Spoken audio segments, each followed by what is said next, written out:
But this is the real deal, Fel. I mean, Yeah, right now we're jumping straight into the drafting phase. The first draft of the day between Aurora as well as the Jushin. What do they want? Bruno, Jushin, Hylos, Suyo.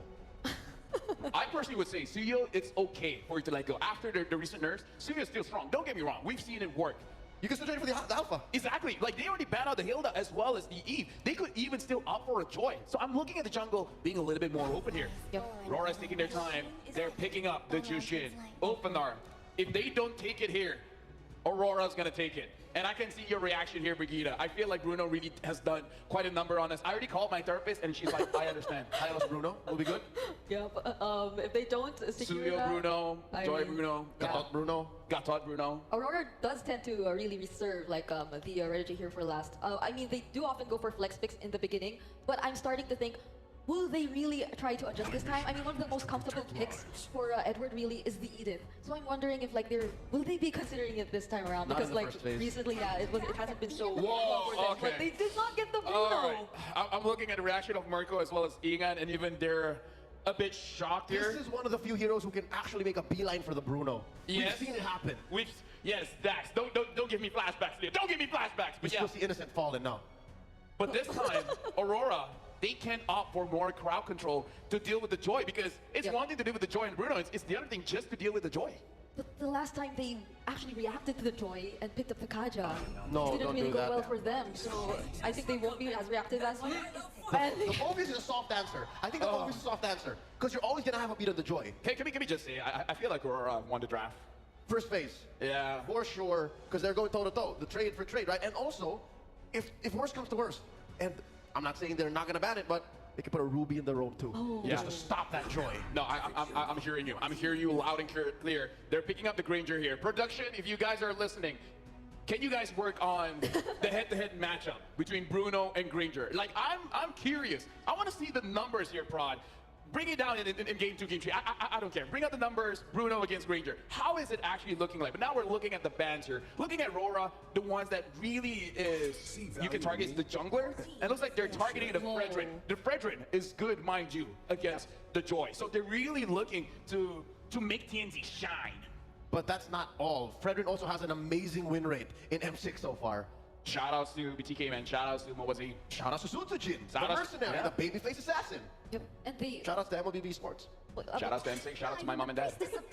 But at this point, right? Like they even I'm so surprised by Aurora deciding to ban both the Hayabusa and the Edith themselves. I mean, the Hayabusa, it's like one of the best performing assassins for Demon Kite, really, if they want to stick with that, since I think they'll need a little bit more of physical damage as well, heading into the second phase of the draft to really complete their lineup. But now they even took out the Edith. So really, I would argue I saw TNC play on that Haya. Like, if you're second pick, taking Haya first when the Hilda is already out is not a problem. Yep. Right? Once you know there's no Hilda, what's stopping me from using the Haya? So actually, a little bit disagree. I kind of feel like the Haya is fine. Yeah, it's a two-way, it's a two-purpose ban. You're taking it out to, again, take it away from TNZ and to protect Doming. Yeah. yep. Last ban here. It's just the mostly the alpha, like the Oh, yeah. remaining junglers here for Demon Kite. Or the Gatot. No, jungler. Oh yeah, no, but bans for Aurora, Yeah, I'm saying. got it. Honestly, the Gatot is a pretty good man. But yeah, the Alpha is there if they want to go for a bit crazy, but we've seen the link. Ban the Gatot, ban the glue. I think that's all ban the glue. One or the other. If they, I would say Gatot, because if the glue is open, it could be a, yeah. Actually, yeah, either Gatot or glue, either is fine. I do agree. There are more ways to attack Doming, but more for mid. There is nothing picked so far for Rosa. It does show that they want an Alpha. They banned out the Edith, they banned out the Aurora. Yeah. Right? So Card stoppers. Exactly. So Alpha jungle here is going to look pretty good. No. And what are the, like, for Turkey at least, or for Rosa, right? Like some of the meta heroes, we see the Farsa, Yeah. maybe they're still available. And I mean, he might try it. Or Sicilian. Or Sicilian. I mean, like, if you want to fight against a Jushin, you need some kind of range. That's right. So whatever it is, Sicilian, Farsa, whatever it is, have a little bit more, like, look at the siege composition that they have. The oddball is honestly just the Joy, Yep. but the Granger, Farsa, or Sicilian, they can just boom, boom, boom, boom, boom, boom, boom, boom, boom. Okay, so they do. The Farsa, it's a safer pick. That is a Thorn Queen special. Now we're gonna see finally what they put into the hands of Chance Hendrix Caranto, Demon Kite, the smiling demon. He's not smiling today, not to start yeah. the day off. No, not today. It's a very tight face. It's intense. chose me to vanquish the Wait, shadow. that's a That's link. Suyo. Oh no, it's a Suyo. Yeah, they pick up the CEO. The CEO was left open, and it still can do pretty well here. But now, the jungler. They need something to protect against the Joy. The Ruby. There are no shortcuts in life. Oh, they got a chip? Oh my god! It's open, but I don't know if that's what they need. I agree with you, Leo. I don't know if that's the right call unless they want to do exactly the opposite of what Coach Osprey read the Filipino meta as and just go full on aggro. Just speed it up. You think we're going slow? Excuse me, my man. We have layers to how we play. Just fold the map in half, bear down on Sunshine, bear down on Rosa, forget about what TNZ's gonna do. All right, final hero here for Ulfhednar. The high low still flex. Can For be sure. XP. Gatot still open. Gatot is still open, yeah. Got Glue is still open. Glue. Arlot's a good answer to the likes of the Loyi and the Chip. Like, if whoever comes through, just... His place. It's like blood. Wait. Carmilla! So there have been a few isolated cases of Carmilla XP, so we don't know what Lunar's gonna pick here. Oh. This is all in my Oh, eyes. Alien rather. From the start. Again, though, for Ulfhednar, their main vision, their main sight is still, we're going to counter the Bruno. We don't want to pick it up just yet, ladies and gentlemen. Without further ado, I know you guys are all hyped for this.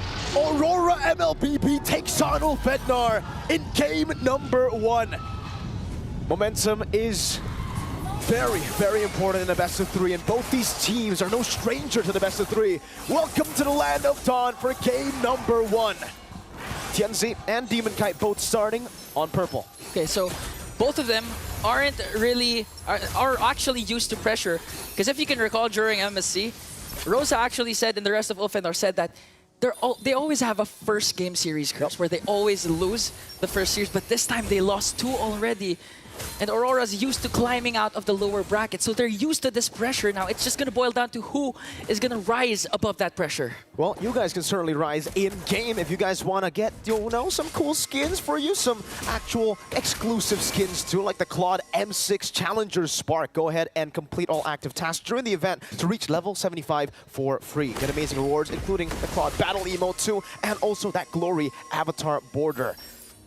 Ulfhednar, early on, I mean, taking a look at the... Oh, Sunshine actually going for the Quantum Charge. Usually we see more of the Impure Rage for the Granger in the lane, and it is still the same, though, for the Festival of Blood and also the Rupture. Master Assassin for Domeng. Yeah. He's really gaining that confidence on the world stage. Again, he's not going to be considered the next standard if he hasn't proven himself, but this time he has to. Okay, an early engage coming in from both of these teams of First Blood onto the Hitman. Not looking good, but Yue wants to answer, and there is the Revitalize, the Sustain coming in from Ulfhednar.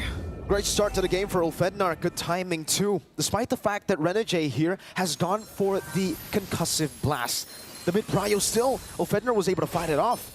And unfortunately, they're going to have to wait a bit longer. Edward on the Brave Smite. It's all about sustain here in these team fights. And Edward with Yue, they'll both be able to get level 4. Apex 47 still level 3 with Renegade. And Alien's going to be delayed quite a bit. Okay. Ulfhednar have to concede. And Aurora Mlbb looks like it's going to be an uncontested turtle for them. Hey. But they still want to go for the clash. There you go. With the Cursed Blood coming down. Rosa in the back is free, hitting Apex 47, staying alive. Renegade falling.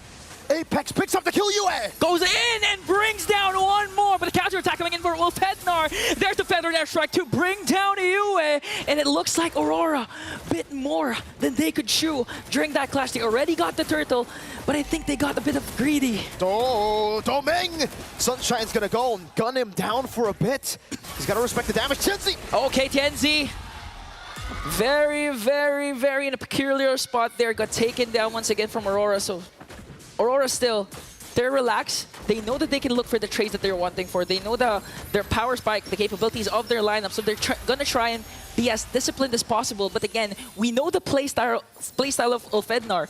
They really rely on the mid-trio, the aggression. They invade as much as possible, and they can do this with the current composition that they have. Again, they have the Joy. And at the same time, we've seen this yesterday with Ulfhednar, when they were actually ahead 4K gold lead in 5 minutes up against SRG. But for some reason, SRG was able to turn things back. So if Aurora managed to do that up against Ulfhednar, they could take game 1. You gotta be clinical in these initiations, though. We heard exactly what Lofel said earlier in the panel. Ulfhednar, they played the game perfect up until turtle number 2. Even in turtle number 2, it was right. Apex stunned up, no pressure here. Apex will just take a bit of damage there. But Ulfhednar's setup has been really, really good. It's just the fact that Skies got that crazy retribution in turtle number 2. So Aurora, can they do the same thing? They have a chance to do it. They have Suyo.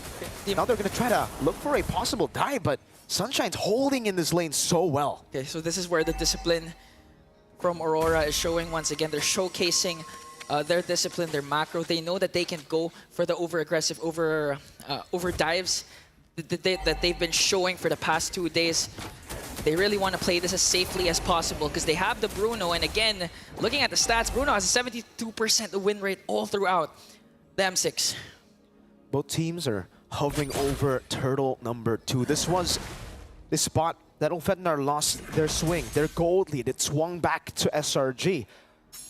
We also heard from Osprey, the coach of Ulfhednar, that the PH teams, they like stalling the game. And so far, I think Aurora has been doing a good job at stalling, despite the fact that they are 3 kills down. The gold lead is non-existent. Ulfhednar neutralized. It's completely neutralized, that gold lead. And Aurora are actually taking things real slow. They're not rushing into the neutral objectives. Because again, they have the chip. That when it comes to those neutral objectives, the late game objectives, the Enhanced Lord, the Evolved Lords, they have the chip. And we saw what Twisted Minds did against RRQ Hoshi for game number 1. That chip was crucial for their macro play. That's why they were able to turn things around. Even losing all the inhibitor turrets, they were able to still win. And now Ulfhednar wanting to get the higher ground on this turtle pit as Aurora Mlbb looks to find the trade up top, get the turret instead. Granger is already very low. Renegade pops a shortcut. Okay, here comes a shortcut, but will they go there in time? Trying to go for Rosa. Defender extra takes there, plus the flicker. Renegade taken down. Alien brought back to the team. Edward going for the pursuit. Tienzi gonna go on towards the turtle, but Demon Kite wins the red tree battle. Edward caught against 5, jumping in with Inferno Pursuit. Alien knocked up and taken down by Edward. Now it's Domeng, who slide tackles forward, will be thrown back again, and Apex can't run away. Demon Kite severs his soul.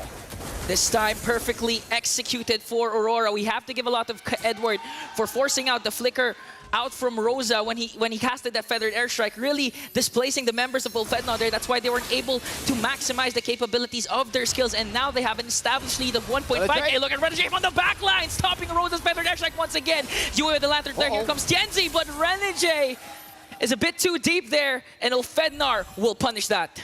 That was an interesting dive. I thought the crash course was ready together with the shortcut, but it turns out no. It was still on cooldown, so a bit of an off flank there. Ulfhednar was able to just punish them. Apex wants to continue the charge. And charging for Domeng. Glorious Pathway is there. 3 members of Ulfhednar might be able to take down the next stander. That was a good initiation from Ulfhednar. And now it looks like they're giving Sunshine huge amount of space to work with. Renegade looking for the flanks. Tienzi catches him.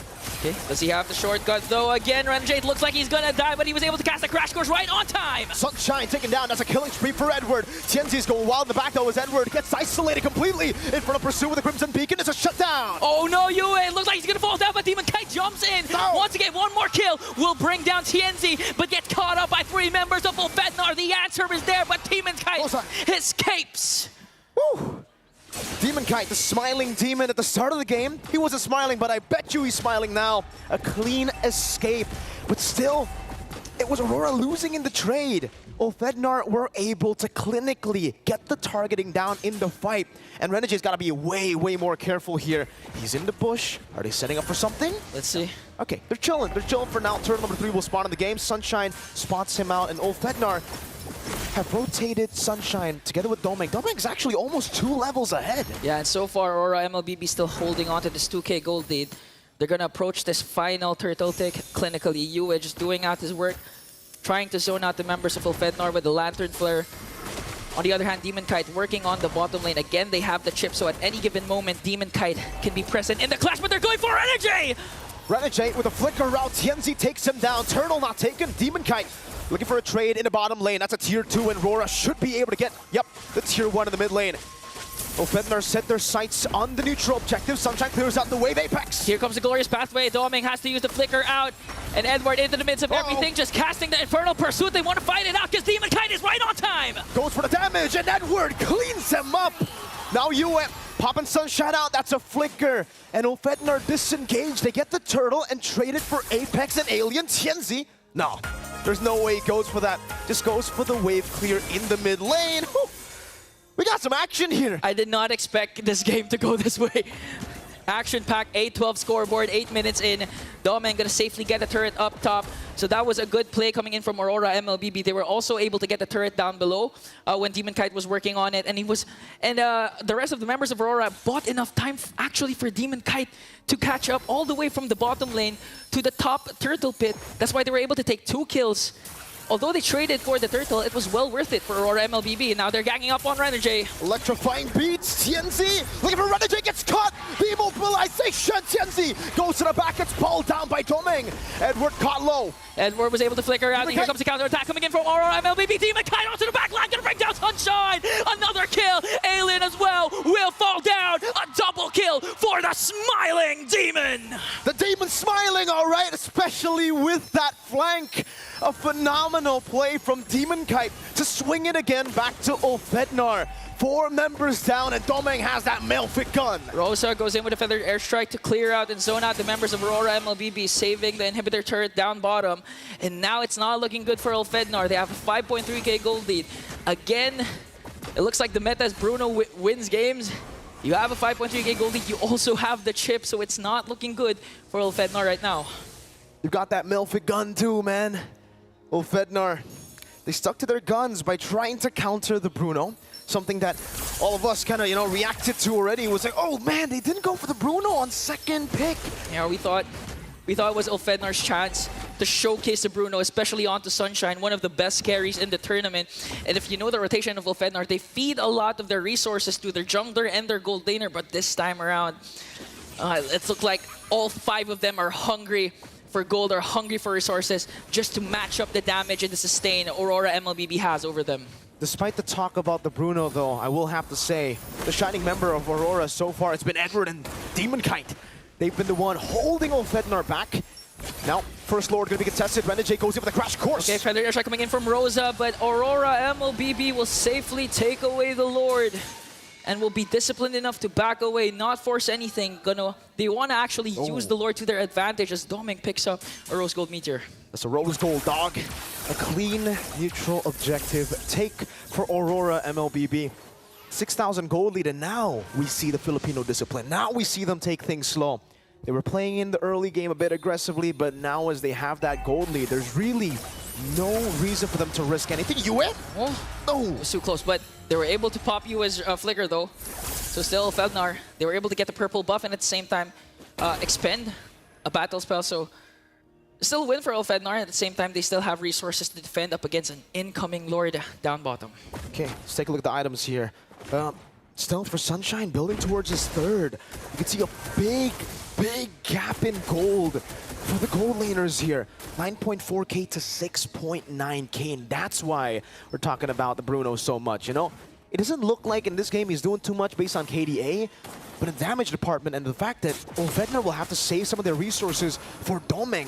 Like the feathered airstrike, it's kind of tough knowing that he can just outrange so many of Ulfhednar's members. Good clear though for Ulfhednar. They have a Farsa, they have a Granger. It should still be okay with First Lord, but man, Aurora, they're gonna go in. Doming just working on bringing down the bottom inhibitor turret. Now they're gonna transition onto the top lane. Ulfhednar still has a lot of resources to expend for this defense. And Aurora Mlbb, no overextensions, even though Renegade was off to a shaky start. 2-3 early kills onto the Hitman. He's playing this disciplined enough. He doesn't want to be over-aggressive. Even though he has the flicker, he's just playing it safe right now. The poke from Sunshine, though it is great, it's not great enough to actually throw Aurora away from the siege. Doming Worldy. Look at the range. The poke from Aurora. They're the ones winning out of the poke battle despite the range disadvantage. And now we get to see the player head-to-head. Oh, plus 408 damage per minute, 226 gold per minute ahead as well. It's Bruno. Oh, Tianzi still gets that. Gets the red tree down. Demon Kite doesn't want to commit that retribution. So Tianzi is still a threat that is growing. We saw just how threatening a Joy could be in the late game yesterday in the SRG versus Falcon match. But now it's a bit different. Yeah. Aurora have the Bruno. Yeah. Or at the same time, we could see a repeat when I believe it was Twisted Minds. I forgot their opponent, wherein there was also a chip on the opposing team and a Joy on the opposing team. And the Joy who was defending actually used the shortcut to their advantage to get a win. So who knows, we might see a deja vu moment for Ulfhednar with the Joy. It's all calm now. It's the calm before the storm as Aurora look to utilize their lead again. You mentioned this, Ingan, early on with the chip. They're waiting for the late game power spike so that they can use the macro advantage, similar to what Twisted Minds did yesterday. And for Ulfhednar, it really is fight or flight. They're going to have to look for a fight one of these days here. Aurora can play it as slow as they want to. It's going to depend a lot on DeRosa effectively utilizing the feathered airstrike, because so far it always gets cancelled, or he always has to use the flicker to walk away because of the dives Edward is bringing in along with Yue. Yue almost all the time, Crimson Beacons in, flickers in, just to make sure Rosa doesn't capitalize on the utilities that they have. And Aurora Mlbb again will successfully take an uncontested Lord.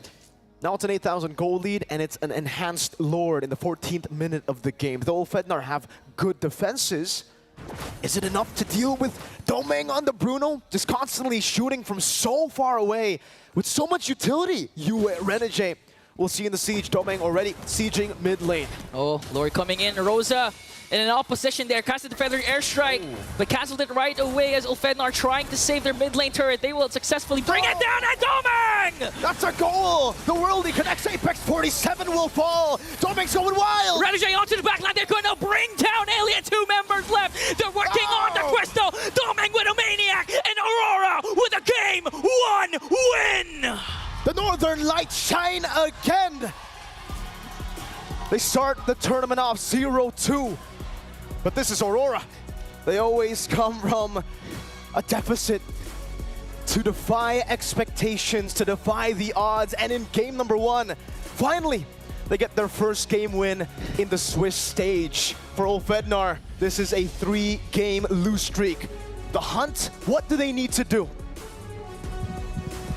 But I don't blame Tienzi for it. Because we were talking about how stepping on international soil for the first time in his career, this match, this performance, a revelation. Yeah, I also really want to see like what happened right before that kill he got on the fountain, because it started with him taking down Rosa in the bottom lane. So it seemed like somewhat of a 1v1 situation, if I'm not mistaken, but these are like this is the one you were talking about earlier. Yeah, so called in, the cavalry came in, Aurora, and then everyone just piled in. And Demon Kite was flanking all the way, and it was easy shutdown on the Sunshine. And look, even after Renegade pulled back, he concealed and looked for more targets in the back. There. You don't put a hit on the hitman. Look at Domeng, just hitting Here we away. go. This is what you're talking about. Triple kill, Sunshine in the base, In the base. in the base. The damage is higher than the healing. Do we